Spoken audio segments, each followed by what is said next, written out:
welcome to the BIXPO 2021 Newsroom. I'm your host, Ji-hee Wan. With me this afternoon is Eric Brown. He's a CTO of Energy Systems Catapult. Mr. Brown, welcome to the show. Thank you very much. So is this your first BIXPO experience? This is the first time I've been to BIXPO. I have been to Korea once before, but this is my first BIXPO.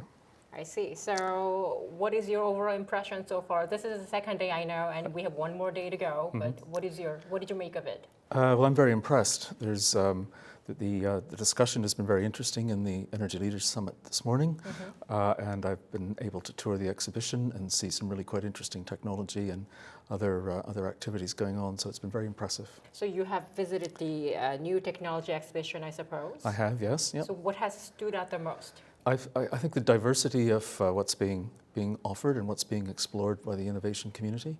There's innovations across all aspects of the energy system and the supporting transition. So I was really quite impressed to see just how much work is happening here. It's great.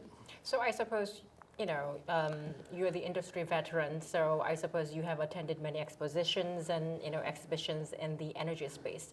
So what makes BIXPO different? How does it differentiate itself? Well, from my point of view, I think it's the extent to which it draws on the international community. There's representation from a number of countries, and it's given that the energy transformation will require the collaboration of many countries. I think it's really encouraging to see so many countries represented here, and that's not true of all exhibitions. Some of them are much more local to the community in which they're being held. So in terms of collaboration, what type of collaboration opportunities are you looking for in Korea in general and at BIXPO in specific? The kind of thing that we do as the Energy System Catapult is to try to support innovators commercialize their good ideas.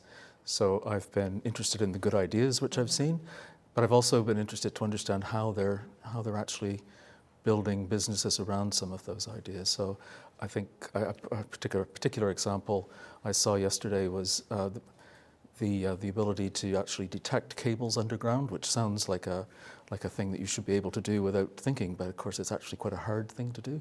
So there was a company had done some quite innovative work with AI to do that kind of detection of underground infrastructure, which I thought was really quite an interesting approach to the problem. So that was just one example of something I saw that was quite interesting. I mean, you briefly talked about your organization, but would you please introduce the Catapult Network as well as ESC? Okay. So the catapults are an innovation intervention by the UK government. There are 9 catapults and they span the whole economy. Everything from medicine through to manufacturing through to smart cities, etc. And the Energy Systems Catapult is one of the 9. Our objective is to create sustained economic wealth for the UK by commercializing innovation. But as the Energy Systems Catapult, we're particularly mindful of net zero. And so therefore, when we think of economic growth and benefit to the economy, we also think of clean growth, green growth, and supporting others in achieving the net zero objective. I mean, on that note, obviously this year's theme at BIXPO is carbon neutrality, and as you know, the COP26 is going on in the United Kingdom, and the United Kingdom pledged £290 million to help poorer nations tackle the impact of climate change, and the part of it is going to be utilized to promote a low carbon development in Asian and Pacific nations. So what type of roles do you think ESC can potentially play there?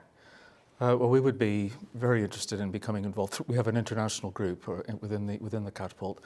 We'd be very interested in understanding how you could establish bilateral arrangements so that we could benefit from Korean technologies in our country, and we could open up opportunities for UK entrepreneurs and innovators to come to Korea to support development of particular solutions which might be mutually beneficial, and then we could have work in both countries or indeed other countries, so we could create economic opportunities for both countries that way.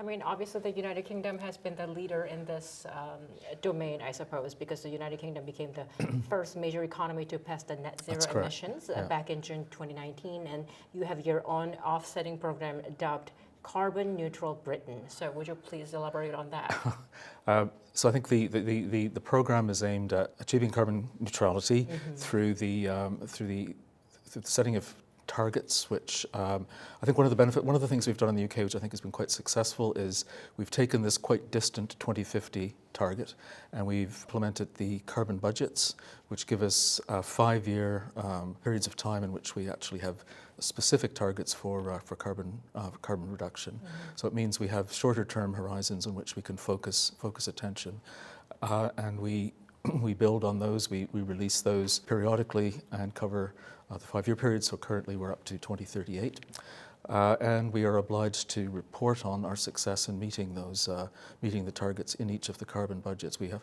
the Climate Change Committee has to report to Parliament on the progress that the nation is making. So this is all part and parcel of the plan for the UK to get to a carbon neutral position. So, I mean, we have witnessed a mega shift in this energy domain, and I would like to know what type of paradigm shifts have you witnessed in the renewable energy domain in the United Kingdom?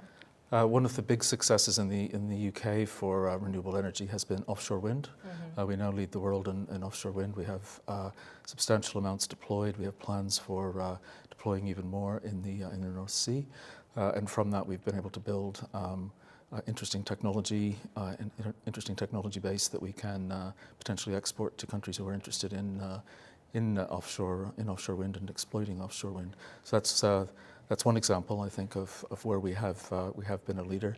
We've also been leading in the other direction, I suppose, in reducing the use of coal in our generation plant.